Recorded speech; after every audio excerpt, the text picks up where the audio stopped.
Génesis capítulo 14. Génesis capítulo 14 en sus Biblias. Quiero predicar sobre un tema esta mañana sobre el cual no me gusta predicar. Y la razón por la que el tema de esta mañana es realmente sobre dar. Y la razón por la que no me gusta predicar sobre ello, creo y espero que sea probablemente bastante honesta, obvia, pero entiendan que no predico sobre este tema, porque necesito o quiero tu dinero, ¿vale? El Señor provee para nuestras necesidades como iglesia. Él promete hacer eso.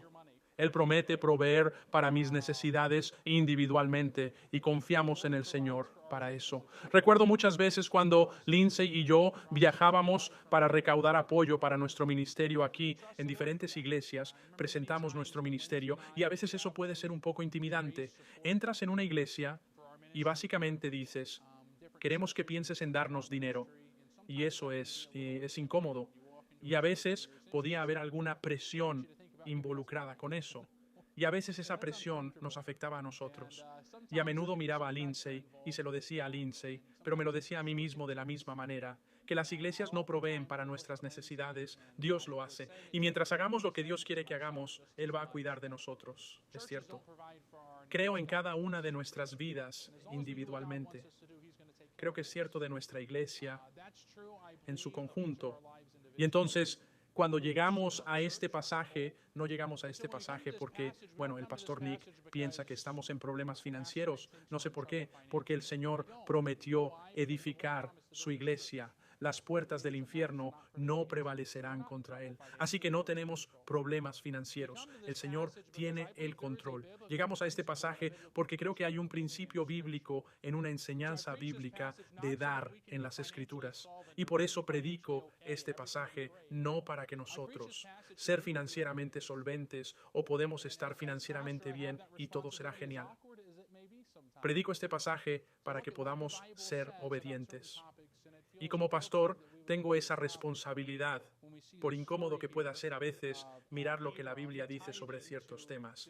Y me parece apropiado que veamos este tema cuando veamos esta historia aquí, Abraham diezmando a este rey Melquisedec. Muy bien, y por eso estamos aquí esta mañana. Y así que en Génesis capítulo 14 y versículo 17, voy a leer unos cuantos versículos aquí. Por supuesto, conocemos el contexto aquí. Lot acaba de regresar de una victoria contra el rey Chad, es a quien lo llamamos porque su nombre es realmente difícil de pronunciar, pero ha ganado esta victoria sobre este ejército mucho más grande, mucho más impresionante. Es una victoria que Abraham no debería haber podido ganar, pero Dios lo ayudó a ganar la victoria hasta que regrese a casa y traiga consigo todo el botín de guerra. Y en el versículo 17, la Biblia dice que el rey de Sodoma salió a su encuentro después de su regreso de la matanza de Ched. Los reyes que estaban con él en el valle de Shaiba, que es Kingsdale, y Melquisedec, rey de Salem, trajeron pan y vino.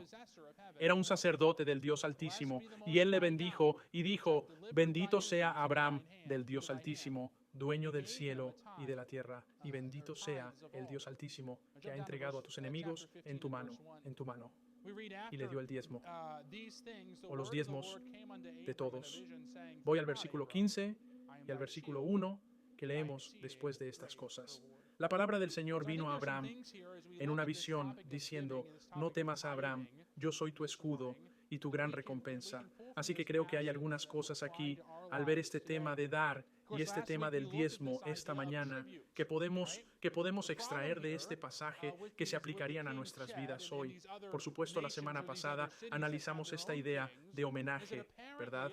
El problema aquí con con el rey Chad y estas otras naciones o estas otras ciudades que tenían sus propios reyes. Es que aparentemente en algún momento en el tiempo estos reyes, estas otras naciones decidieron que no íbamos a pagar tributo a ese rey, ¿verdad? Y vemos eso en el capítulo de Génesis 14 y versículo 4, donde la Biblia dice que 12 años sirven a Chedorlaomer y en el año 13 se rebelaron. Y por supuesto, no se trató de una rebelión armada. No es como si juntaran todas sus espadas y escudos y fueran a luchar contra este rey. Parece que simplemente dejaron de pagar homenaje, dejaron de pagar sus impuestos, por así decirlo. Creo que es una comparación bastante buena para nosotros hoy. Y entonces, lo que realmente quiero que veamos esta mañana es una distinción, o para comparar estas ideas de tributo, diezmo y tesoros. Y creo que vemos que el tema del tributo se menciona aquí al principio de este pasaje. Por supuesto, veremos esta idea del diezmo con Abraham y luego finalmente veremos la idea de lo que significa tener tesoros. Ya lo hemos visto en nuestra lectura de las Escrituras esta mañana. Pero antes de hacer eso, oremos y pidámosle al Señor que nos ayude mientras miramos este pasaje. Padre, gracias por tu palabra. Señor, te pido que nos ayudes mientras miramos tu palabra en esta mañana, que nos ayudes a ser sensibles a tu guía, en tu dirección en nuestras vidas. Señor, ayúdanos a medida que nos dirijas en esta área de dar, en la que simplemente confiaríamos y obedeceríamos mientras cantamos esta mañana. Entenderíamos que en última instancia usted tenía el control y podemos confiar en usted. Y Padre, ayúdame a no decir nada que pueda obstaculizar lo que quieres hacer durante este tiempo de esta mañana. Ore estas cosas en el nombre de Jesús. Amén. Con cada una de estas cosas, tributos, diezmos y tesoros, vamos a ver realmente tres puntos principales, por así decirlo. Y el primero es la motivación. ¿Qué motiva? Homenaje, ¿verdad? ¿Qué motivaría a un rey a decidir, está bien, le voy a dar dinero a este otro rey? La mayoría de nosotros pagamos impuestos. Y entonces, cuando pagamos impuestos, ¿verdad? No necesariamente lo hacemos porque queramos, ¿verdad? Alguien se emociona mucho cuando tienes que pagar impuestos o cuando miras y ves cuántos impuestos salieron de tu cheque de pago. Cualquiera que realmente haga ñiqui, sí, tengo que pagar el dinero del gobierno. No creo que ninguno de nosotros haya tenido esa experiencia y no creo que el rey de Sodoma haya tenido esa experiencia. No creo que pensara, hombre, esto es genial, podemos enviar dinero al rey Chet. No, lo hizo porque tenía que hacerlo. Lo hizo porque entendió que si no lo hacía, había una amenaza de violencia o de acción militar por parte de este rey. Y estaba motivado no porque quisiera dar, sino porque tenía que hacerlo. Usted dice que cuando miramos esta idea de pagar impuestos, la verdad es que como creyentes pagamos impuestos. ¿Por qué? Porque tenemos la responsabilidad de hacerlo, ¿verdad? Jesús enseña esta lección a sus discípulos. Y Kayla, no sé que acabo de hacer clic allí, pero voy a hacer clic aquí ahora. Necesito quitarme esto para no poder tocarlo más. Pero Lucas capítulo 20 y versículo 25, Jesús les dice, dad pues al César lo que es del César y a Dios las cosas, que sean dioses. Y vemos que la Biblia tiene esta enseñanza, este entendimiento de que tenemos la responsabilidad de pagar impuestos a las autoridades que están por encima de nosotros. Ellos, si nos exigen impuestos, si nos piden que paguemos impuestos, nosotros lo pagamos, ¿verdad? Hay una idea por ahí y puedo entender que el corazón está detrás de ella y me siento así a menudo, pero esta idea que graba el robo, ¿verdad? No, nos dicen que lo paguemos. Nuestros impuestos pertenecen a nuestro gobierno. Dios lo deja muy claro aquí en este pasaje. Y entonces, cuando miramos esta idea de los impuestos, no pagamos impuestos porque nos gusta pagar impuestos. Nosotros, alguien, cualquiera aquí, woohoo, tengo que pagar impuestos y nosotros pagamos impuestos porque tenemos que hacerlo. Y si no pagamos impuestos, terminamos en la cárcel, ¿verdad? Y vemos esa idea aquí. Vemos que cuando miramos los tres puntos con cada uno de estos, los impuestos o el tributo y el diezmo y los tesoros, vemos la motivación. Pagamos impuestos porque estamos obligados a hacerlo. Hay una amenaza detrás de eso, ¿verdad? Si no pago impuestos, terminaré en la cárcel eventualmente. Nosotros también tenemos esa responsabilidad como creyentes y también lo entendemos. Pero cuando miramos esta idea de los impuestos, no solo vemos la motivación, sino que vemos la cantidad. ¿Cuántos impuestos debo pagar, verdad? Es una gran pregunta. Muchos de nosotros nos estamos entregando. Si aún no lo ha hecho, tiene alrededor de un mes, un poco menos de un mes, para hacerlo, para entregar sus declaraciones de impuestos, para calcular cuánto debe y cuánto podría recuperar. ¿Te pagaron de más o lo que sea? La pregunta es, ¿cuántos impuestos, cuánto tengo que pagar en impuestos? Y creo que una buena declaración aquí es tanto como se requiere legalmente, pero tampoco como sea posible. ¿verdad? Eso es lo que todos queremos. Queremos pagar exactamente lo que legalmente tenemos que pagar, pero quiero pagar lo menos que pueda. Y creo que esa es una buena actitud hacia los impuestos. Esa es una administración sabia, ¿verdad? No quiero pagar más dinero del que tengo que pagar en impuestos. Y así vemos la cantidad que hay en lo que respecta a los impuestos, tanto como sea legalmente requerido, pero tampoco como sea posible. Entendemos que los impuestos son normales, ¿verdad? No son esos los tres. No recuerdo la muerte ni los impuestos. ¿Cuáles son las otras que son constantes, que siempre cuentas con ellas, ¿verdad? Y así el nacimiento, no sé lo que es, no me acuerdo. Pero de todos modos, la muerte y los impuestos sabemos que van a suceder.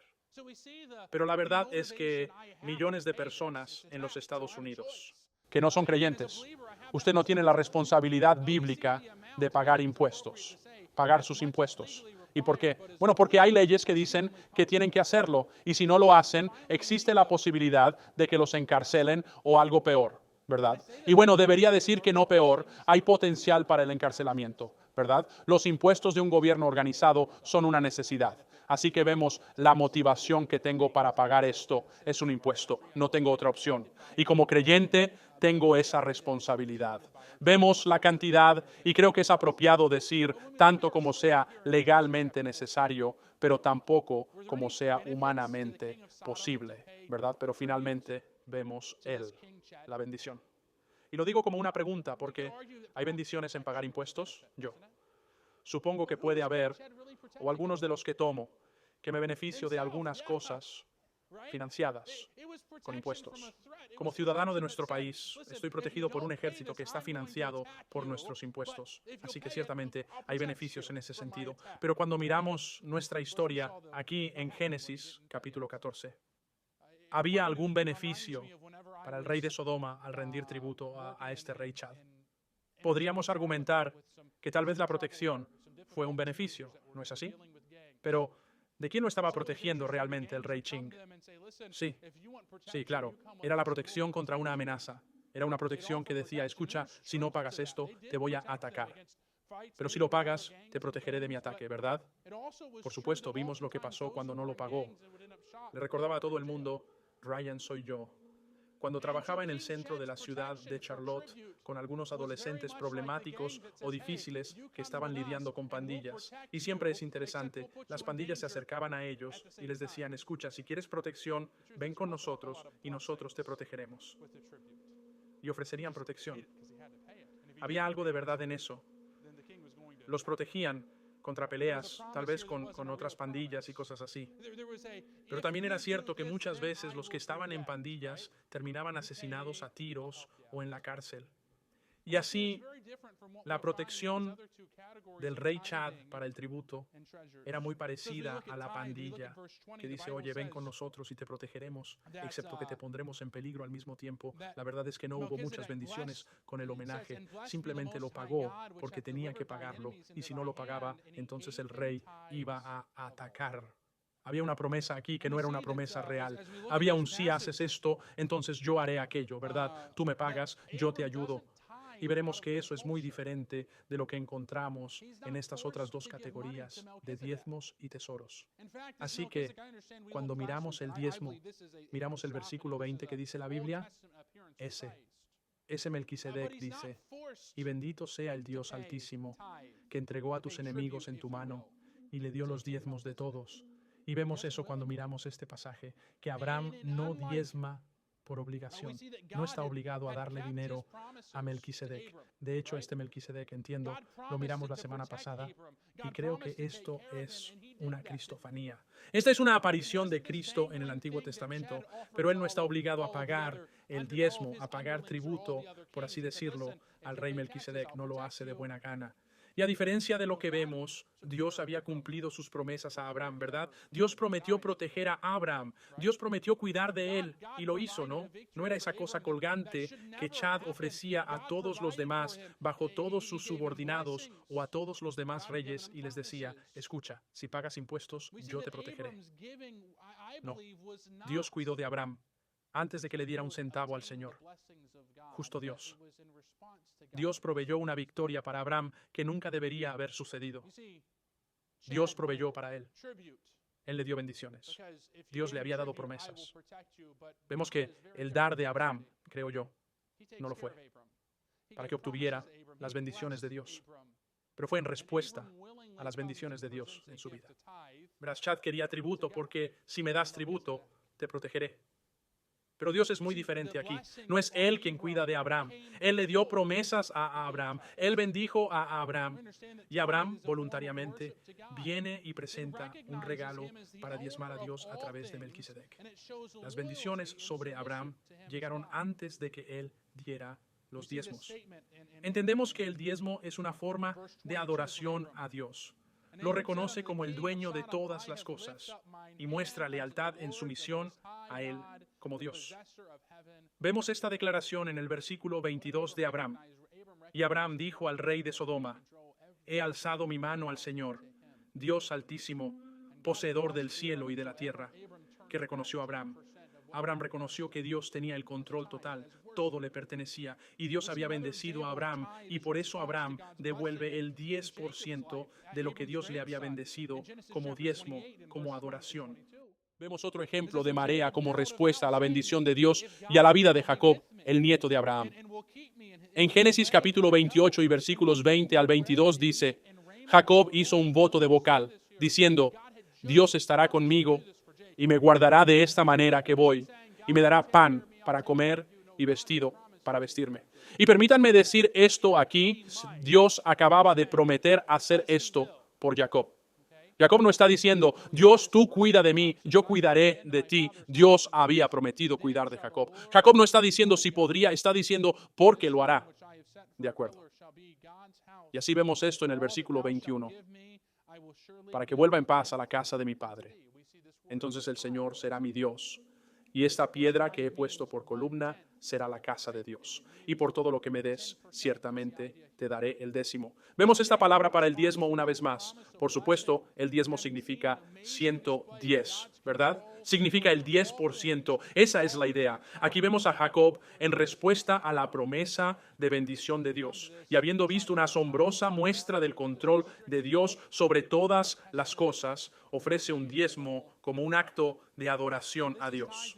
Al llegar a esta idea del diezmo, algunos argumentarían que esto era estrictamente una cosa de la ley mosaica del Antiguo Testamento. Ahora bien, esto está ligado a la ley mosaica. Y ahora, como creyentes en la iglesia del Nuevo Testamento, porque la iglesia es diferente de Israel, ese diezmo no se aplica a nosotros como creyentes porque era estrictamente una cosa de la ley mosaica. Pero lo que encontramos aquí es, en realidad, no es verdad. Vemos que el diezmo es anterior a la ley por unos 600 años. De hecho, se nos dice que el hecho de que Abraham diera el diezmo trasciende lo que la ley requería.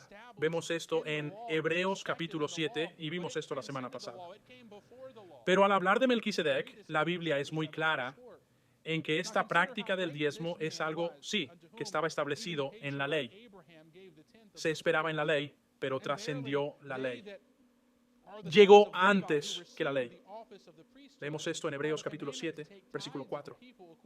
Consideren ahora cuán grande era este hombre, a quien incluso el patriarca Abraham le dio la 10ª parte del botín. Y en verdad, los que son hijos de Leví, que recibieron el oficio del sacerdocio, tienen el mandamiento de tomar los diezmos del pueblo conforme a la ley, es decir, de sus hermanos, aunque salgan de los lomos de Abraham o de Abraham. Pero aquel cuya descendencia no se cuenta de ellos, recibe los diezmos de Abraham y bendijo al que tenía las promesas. Y sin ninguna contradicción, lo último es bendecido de lo mejor. Y aquí los hombres que mueren, mareas, pero allí los recibe Él, de los cuales es testigo que vive.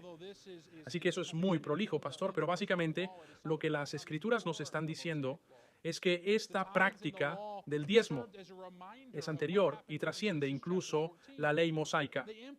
Así que encontramos que aunque esto está ordenado en la ley mosaica, es algo que viene antes de la ley mosaica. Los diezmos en la ley sirvieron como un recordatorio de lo que sucedió. Aquí en Génesis capítulo 14, enfatizan que todas las cosas pertenecen a Dios. Eso fue una demostración de sumisión a Él. Fue un acto de adoración en respuesta a sus bendiciones y fue un reconocimiento de su provisión. Cuando miramos la motivación de dar el diezmo, Era simplemente eso. Fue un acto de adoración en respuesta a sus bendiciones y un reconocimiento de su provisión. Era una demostración de sumisión a Dios. Así que vemos la motivación del diezmo y también vemos la cantidad del diezmo. Y esto es bastante fácil porque el diezmo simplemente significa un décimo. Es el 10%. Entonces, ¿cuánto es el diezmo? Bueno, la palabra significa literalmente 10%. Así que parece bastante claro que eso es lo que le aplicaríamos. Es un regalo del 10%. Es una ofrenda del 10% al Señor. Levítico capítulo 27 y versículo 30 habla de ello de esta manera. Y todo el diezmo de la tierra, ya sea de la simiente de la tierra o de el fruto del árbol, es del Señor. Es santo para el Señor. Y si alguno quiere redimir algo de sus diezmos, añadirá a ello la quinta parte de ellos. Y en cuanto al diezmo de la vaca o del rebaño, de todo lo que pasa bajo la vara, el tabernáculo será santo para Jehová. Vemos que la marea debía ser de cualquier ingreso de cosas o dinero y pertenecía al Señor. El 10% de todo en la nación de Israel debía ir al Señor. No hubo excepciones. Incluso se esperaba que aquellos que vivían lejos o demasiado lejos para llevar regularmente una marea al tabernáculo o al templo trajeran un diezmo de todas las cosas cada 3 años. Y vemos esto en Deuteronomio capítulo 14, versículo 28 y 29. Al cabo de 3 años sacarás todo el diezmo de tus ganancias ese mismo año y lo pondrás sobre él. Guárdalo dentro de tus ciudades y del levita, porque no tiene parte ni heredad contigo. Y el extranjero, el huérfano y la viuda que están dentro de tus ciudades vendrán y comerán y se satisfarán para que el Señor tu Dios te bendiga en toda la obra de tu mano que hagas. Así que mirad cada 3 años a los que vivían demasiado lejos de Jerusalén para venir regularmente y traer un diezmo. Tenían que traer un diezmo cada 3 años. Tenían que dejarlo a un lado y traerlo de inmediato. Vemos que cuando eso sucedió, vemos un poco de ¿cómo se gastaba este diezmo? ¿Cómo se usaba? Se utilizó. Para cuidar de los levitas, está bien. Estos eran los que estaban a cargo de la adoración en el templo, ya sea que estuvieran participando activamente en eso, que tuvieran una rotación a través de la cual trabajaran, ya sea que estuvieran participando activamente en eso o no, eran atendidos a través del diezmo. Vemos más allá de las necesidades de la adoración en el templo. Se destinó a atender las necesidades de los pobres y de los menos afortunados que necesitaban ayuda. Y vemos ese patrón aquí en las Escrituras. Pero lo que vemos es que nadie estaba exento de este diezmo. Vemos que en el capítulo de Jeremías debería estar Nehemías, capítulo 10, en el versículo 38. La Biblia dice, y el sacerdote, hijo de Aarón, estará con los levitas cuando los levitas tomen los diezmos. Y los levitas llevarán el diezmo de los diezmos a la casa de nuestro Dios, a las cámaras y a la casa del tesoro. Vemos aquí que no hay excepción. Incluso los levitas, que eran los receptores del diezmo, debían traer un derecho de diezmo de lo que recibieron. Vean, esto no es algo que simplemente tenemos que asegurarnos de cuidar de las necesidades financieras de aquellos que nos guían en la adoración. Yo argumentaría que dar dentro de la iglesia no es simplemente proveer para las necesidades financieras de la iglesia y luego podemos simplemente parar. Muy bien, llegaremos a dar aquí en un momento, pero la idea aquí es que esto es por obediencia y reconocimiento como un acto de adoración. Y así, aquellos levitas cuyas necesidades eran provistas por el diezmo, debían dar ellos mismos un diezmo. Es un principio bíblico aquí que se aplica a mí como pastor, ¿verdad? No lo soy, no soy sacerdote, no recibo el diezmo de la misma manera en el Antiguo Testamento. Hay diferencias. Hablaremos de eso en un momento. Pero entendemos que esto no exime al pastor de dar. Entonces, pastor, ¿por qué nos dice esto? No le estoy diciendo esto porque le pueda ir bien, pastor Gibbs. Muy bien, te digo esto ¿por qué? No siempre voy a ser el pastor aquí. Puede que un día venga un pastor que diga, ustedes me dan, yo no tengo que hacer eso. Esa no es la actitud correcta al respecto. La actitud es que todos nosotros estamos involucrados en adorar al Señor juntos en nuestros diezmos y nuestras ofrendas. Y ese es el principio aquí. Es un reconocimiento de la adoración que dice que Dios está a cargo, que Él es dueño de todo. Y vemos que no dar un diezmo era visto como un robo contra Dios. Malaquías, capítulo 3, versículo 8.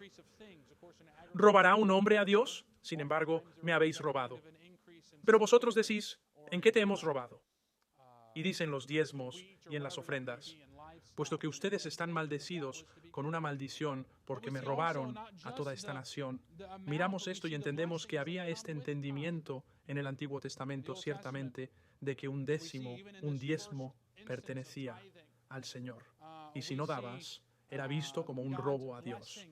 A medida que continuamos, vemos que la cantidad iba a ser una décima parte de todo el aumento, ya sea financiero o un aumento de las cosas. Por supuesto, en la cultura agrícola, a menudo habría ese tipo de aumento en la semilla o en trigo o lo que sea que pueda haber en el ganado, y una décima parte de eso debía ser dada. Pero también vemos no solo la cantidad, sino que vemos las bendiciones que vienen con el diezmo. Y en el Antiguo Testamento vemos, incluso en este primer caso del diezmo, vemos la bendición de Dios sobre Abraham. Lo vemos en Génesis capítulo 15 y versículo 1, donde después de que Abraham ha dado un diezmo, a pesar de que Dios lo ha bendecido, y el diezmo de Abraham es un acto de adoración para agradecer a Dios por sus muchas bendiciones y por su provisión, Dios continúa bendiciendo a Abraham.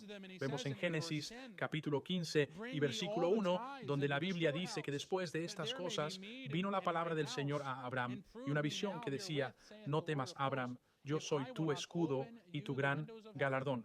¿Cuáles son las bendiciones de dar un diezmo? ¿O cuáles eran las bendiciones de dar un diezmo en el Antiguo Testamento? Era la provisión de Dios y su protección. Vemos un ejemplo negativo de este tipo. Y Malaquías, capítulo 3, acabamos de leer un pasaje de allí, pero la gente no había estado diezmando y entonces Dios les está preguntando, ¿por qué me están robando? Y Él les responde y les dice, y en el versículo 10, traed todos los diezmos al alfolí para que haya alimento en mi casa.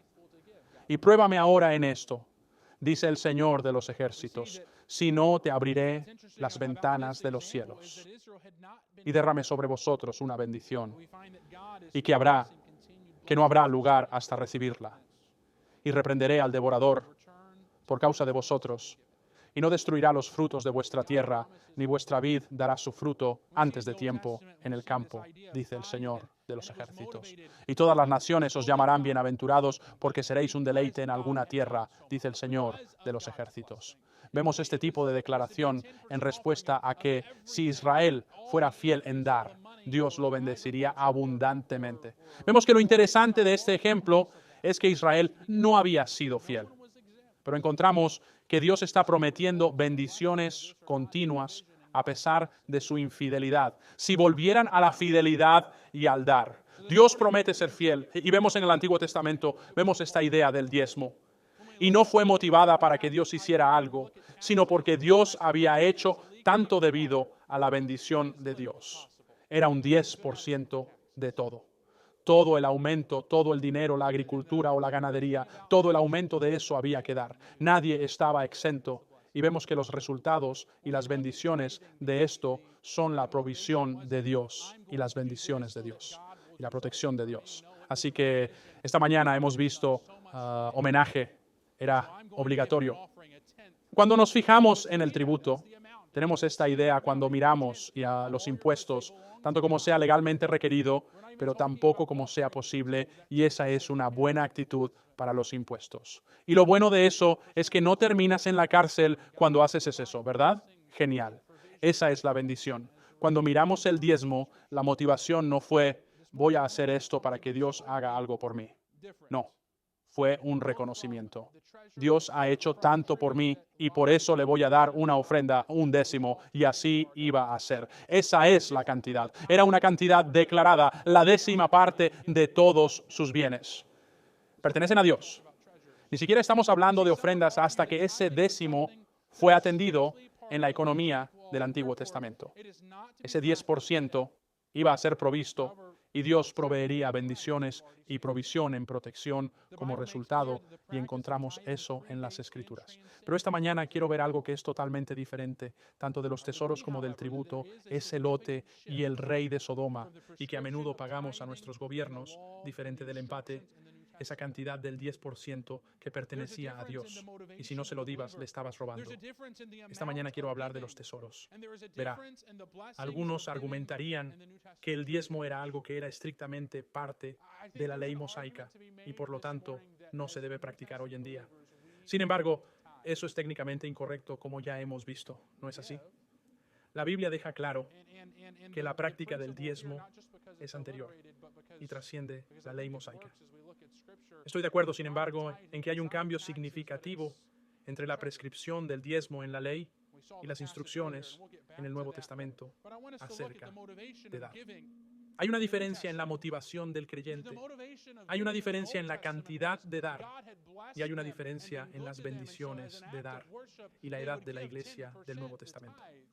Creo que hay un argumento que se puede hacer esta mañana de que como creyentes del Nuevo Testamento no diezmamos, nosotros damos. Y el principio aquí, no solo porque está aliterado, porque creo que funciona cuando miramos las Escrituras, no es del diezmo, no es de los impuestos, sino de los tesoros. Vimos el pasaje antes y volveremos a eso, pero quiero que veamos la motivación de dar.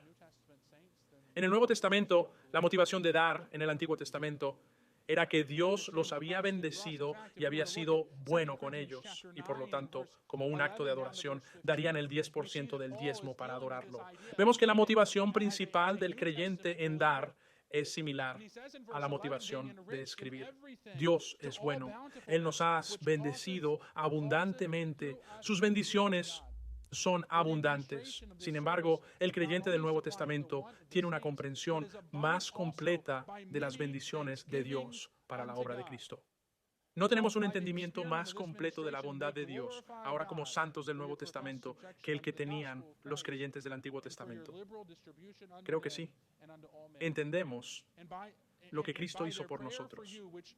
De hecho, si miramos a 2 Corintios capítulo 9 y versículo 11 hasta el versículo 15, vemos que Pablo está lidiando con esta idea de dar como un creyente del Nuevo Testamento. Y él dice en el versículo 11, siendo enriquecidos en todo para toda la generosidad que causa a través de nosotros acción de gracias a Dios. Porque la administración de este servicio no solo suplió la necesidad de los santos, sino que también es abundante en muchas acciones de gracias a Dios.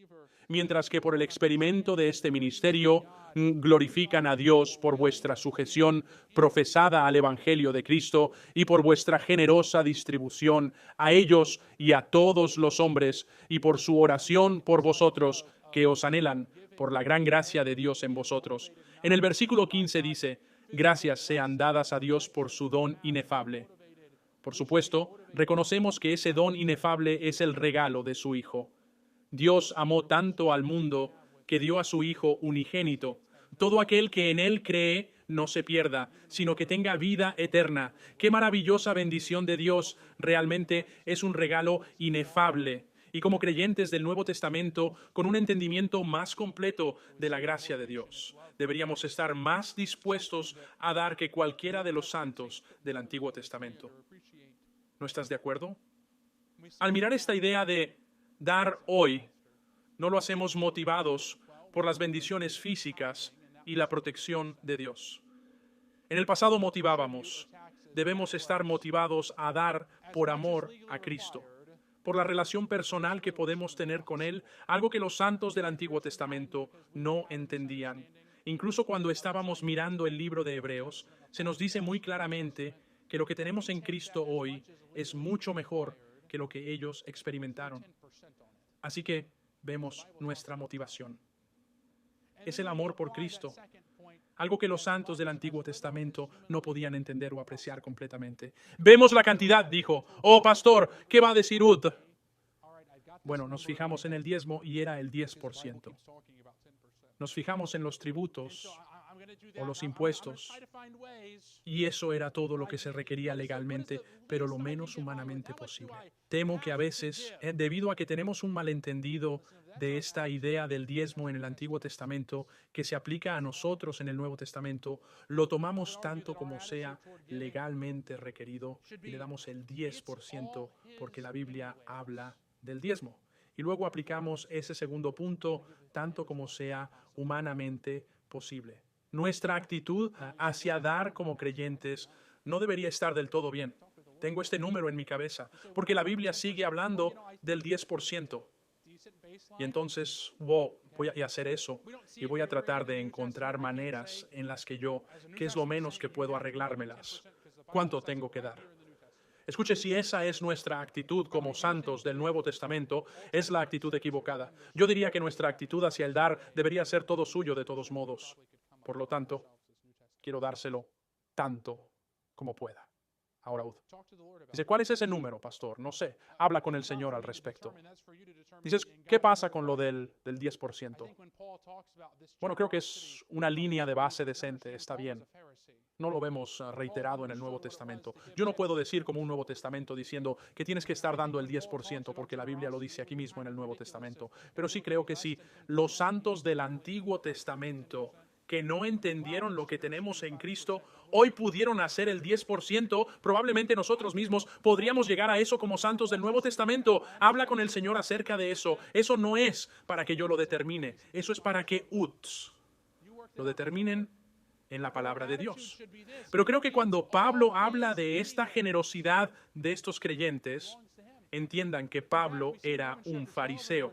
Pablo entendió lo que era dar el 10%. Y cuando Paul habla de generosidad, sería un poco ridículo si estuvieran dando menos del 10% cuando normalmente estaba acostumbrado al 10% y dijera, wow, eso es generoso, diste el 5%. Eso no le impresionaría. Así que creo que el argumento del Antiguo Testamento, de nuevo, entiendo las escrituras que dicen 10%. Creo que tal vez sea una base decente para empezar. Ustedes lo resolvieron con el Señor, pero nuestra actitud debe ser esta. De todos modos, todo es suyo, le pertenece a Él. De hecho, vemos en Romanos capítulo 12 y versículo 1, más allá de nuestro dinero, más allá de nuestras finanzas, la Biblia dice, os ruego pues, hermanos, por las misericordias de Dios, a causa de todo lo que Dios ha hecho por vosotros, que no presentéis vuestro diezmo, sino que presentéis vuestros cuerpos en sacrificio vivo, totalmente agradable a Dios, que es vuestro razonable servicio. Una respuesta a lo que Cristo ha hecho por nosotros no debería ser simplemente un poco de dinero, debería ser todo lo que somos. Debemos presentarnos a nosotros mismos como un sacrificio vivo. Vemos esto en un capítulo de Corintios. En el versículo 19 y en el versículo 20, la Biblia nos dice lo que no sabéis, que vuestro cuerpo es templo del Espíritu Santo, el cual está en vosotros, el cual tenéis de Dios, y no sois vuestros, porque ha sido comprado por precio. Glorificad, pues, a Dios en vuestro cuerpo y en vuestro espíritu, que son dioses. Escucha, esta mañana puedes dar el 10%, puedes dar el 50%, puedes dar el 99.9%, puedes dar el 100% de tu dinero. Y si no le has dado tu vida a Cristo, no es bueno. No importa cuántos millones de miles de millones de dólares puedas dar, si no has venido al Señor como creyente y has dicho, Señor, aquí está mi vida, lo controlas como quieras, todo te pertenece a ti. Vemos que incluso antes de hablar de un número, es mejor que nos demos a nosotros mismos. Antes de que hablemos de una cantidad, es mejor que nos demos cuenta de esto. Señor, aquí estoy. Úsame, dirígeme. Yo soy un sacrificio vivo para ti. Yo te pertenezco. Vemos este principio incluso en relación con el dar. En 2 Corintios capítulo 8 y versículo 1, Pablo está hablando de esta iglesia en Macedonia y de lo maravillosa y de lo graciosamente e ingeniosamente que dieron incluso en su profunda pobreza.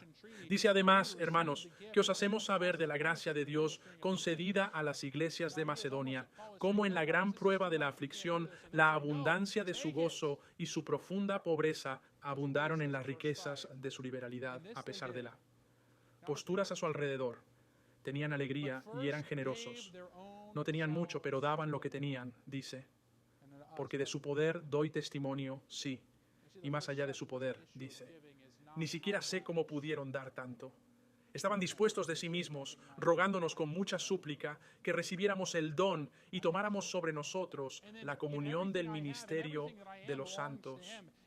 La idea es casi que Paul está diciendo, no, chicos, esto es demasiado, no podemos hacer esto. Y ellos dicen, no, tómenlo. Esto es lo que él dice en el versículo 5, y esto no lo hicieron como esperábamos, pero primero se entregaron al Señor y a nosotros por la voluntad de Dios. Vemos que el primer paso en este tema de dar no es cuánto. Para el creyente del Nuevo Testamento es reconocer que le pertenezco a Él. Yo soy suyo. Y entonces, si todo lo que tengo y todo lo que soy le pertenece a Él, si le presenté mi cuerpo en sacrificio vivo, cualquiera que sea la cantidad que Él me indique dar, no es un problema porque ya soy suya. De todos modos, todo le pertenece. Vemos la motivación aquí. O la cantidad aquí no dice cuánto tengo que dar, pero en realidad es cuánto tengo que dar. Le pertenezco, de todos modos, es todo suyo, así que le voy a dar todo lo que pueda. Yo le pertenezco a Él, y cuando pertenezco a Dios, también lo hace todo lo que poseo. ¿Cuánto debo darle al Señor como creyente del Nuevo Testamento? De todos modos, todo es suyo. Así que creo que la respuesta es todo lo que puedo. Veo las bendiciones. Vimos las bendiciones del homenaje. No te atacaremos, ¿verdad? Vaya, qué grandes bendiciones. Las bendiciones del diezmo. Oye, vas a tener provisión física y protección. Tus cultivos van a crecer muy bien. Vas a tener tantas cosas y tanta riqueza que eso será maravilloso para ti. Pero me parece que incluso cuando miramos el principio del Nuevo Testamento de dar las bendiciones, son mucho mejores incluso que eso. Vemos, damos para obtener. Bendición financiera. ¿Alguna vez viste al tipo en la televisión? Él dice que si me envías el 10%, el Señor lo multiplicará y serás millonario. Y muchas veces en esa relación solo hay un millonario. Y es el tipo de la televisión, ¿verdad? Si das, tienes muchas bendiciones. Escuchen, quiero tener cuidado esta mañana. No quiero prometerles algo que la palabra de Dios no promete. No puedo prometerte que si das eso, Dios te va a hacer rico. No puedo prometerte que si das eso, no te van a pasar cosas malas. Me equivocaría si prometiera que no puedo hacer esa promesa, pero sí vemos algunas promesas y algunas declaraciones que hace la palabra de Dios. Vemos en Filipenses, capítulo 4 y versículo 19 de nuevo, en conexión directa con dar. La Biblia dice que Pablo le dice a la iglesia en Filipos, pero mi Dios suplirá todo lo que os falta, conforme a sus riquezas y gloria en Cristo Jesús. No puedo prometer que será millonaria. Sería genial poder hacer eso. No puedo. Lo que te puedo prometer es que cuando te entregues al Señor y cuando das lo que Él te ordena, dar financieramente a la iglesia, Él proveerá para ti, Él cuidará de ti, Él proveerá para tus necesidades. Vemos la promesa de Dios de proveer para las necesidades de aquellos que son fieles en dar. En este pasaje del Nuevo Testamento encontramos promesas de bendiciones espirituales y de habilitación para servir y adorar a Dios de manera más efectiva también. Vemos esto de nuevo en el contexto de dar. Segunda de Corintios capítulo 9, versículo 7. Cada uno según se lo proponga en su corazón, así de, no de mala gana, ni por necesidad, porque Dios ama al dador alegre, y esta debe ser nuestra actitud cuando se trata de dar. Dice, poderoso es Dios para hacer abundar en vosotros toda gracia, a fin de que siempre teniendo todo lo suficiente en todo, abundéis para toda buena obra. Descubrimos que hay bendiciones espirituales al reconocer que pertenezco a Dios, en que todo lo que tengo es suyo. Y así, cuando Él me ordena dar lo que sea, yo puedo hacerlo y Él bendecirá. No con finanzas, pero Él bendice espiritualmente y me ayuda a madurar en mi amor y relación con el Señor. Ese soy yo para reconocer que puedo confiar en Él. A medida que doy y Él provee, recuerdo el hecho de que puedo confiar más en Él. Vemos que las bendiciones de dar en el Nuevo Testamento no son simplemente bendiciones temporales en esta vida, sino bendiciones eternas en la próxima vida. Vemos esto en Filipenses capítulo 4, versículo 16. De nuevo, al contexto está dar. Dice, aún en Tesalónica enviaste una y otra vez a mi necesidad, no porque desee un don, sino porque deseo frutos que abunden en tu cuenta. Ben Uts. Que él está hablando, creo, de las misiones que dan aquí. Que cuando damos para ayudar a que el ministerio del Evangelio avance, hay fruto que abunda en nuestra cuenta eternamente. Hay una inversión que dice que invierto mi dinero aquí y hay fruto en la eternidad como resultado. Vemos que esta idea continúa y Pablo se refiere al dar como fruto que abunda en su cuenta en la eternidad. Pero Jesús mismo señala este punto. En Mateo capítulo 6, versículo 19, él dice esto: preparando para vosotros tesoros en la tierra, donde la polilla y el orín corrompen, y donde los ladrones minan y hurtan. Haceos tesoros en el cielo, donde ni la polilla ni la rostea corrompen, y donde los ladrones no minan ni hurtan, porque donde esté tu tesoro, allí estará también tu corazón. Esta mañana vemos este principio de los tesoros. Y en última instancia, la cuestión no es cuánto o qué poco. La motivación es que por lo que Cristo ha hecho por mí, le pertenezco completa y totalmente. El principio importante en este pasaje es que donde esté tu tesoro, allí estará también tu corazón. Jesús nos da una medida para saber dónde está nuestro corazón. Él nos da una medida para saber lo que realmente valoramos. Y escucha, quiero ser claro, los tesoros no siempre significan simplemente dinero, significa tiempo, energía, ¿verdad? Te refieres a muchas cosas diferentes. El dinero está involucrado en eso, lo entendemos. A medida que observas cómo gastas tu tiempo, tu energía y, sí, incluso tu dinero, ¿dónde está tu corazón? La respuesta es donde quiera que pongas tu tesoro. Esa no es mi respuesta. Así respondió Jesús. Entonces, ¿cuál es tu actitud hacia dar al Señor? ¿Es como su actitud hacia los impuestos? Tanto como sea necesario, pero lo menos posible. O tal vez te has sentido motivado a dar un poco siempre y cuando Dios te bendiga físicamente como resultado. Te animo que no debemos dar porque tenemos que hacerlo. No debemos dar para recibir mayores bendiciones financieras. Nuestra motivación para dar debe ser en respuesta a todo lo que Cristo nos ha dado. Pablo lo llama su don inefable en la salvación, aquello por lo cual podremos glorificarlo y alabarlo por toda la eternidad. Vemos que no debemos tener una actitud de tanto como sea necesario, sino de lo menos posible.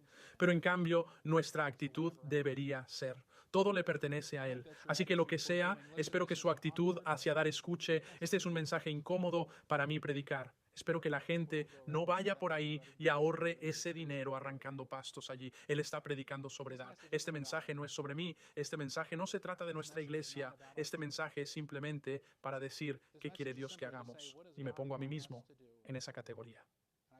Ahora, al ver este mensaje, evaluaríamos nuestra propia actitud acerca de dar. Evaluaríamos la cantidad. Y no vengas a mí, ve a tu Dios. Di: Señor, ¿qué más puedo dar? ¿Qué más puedo hacer?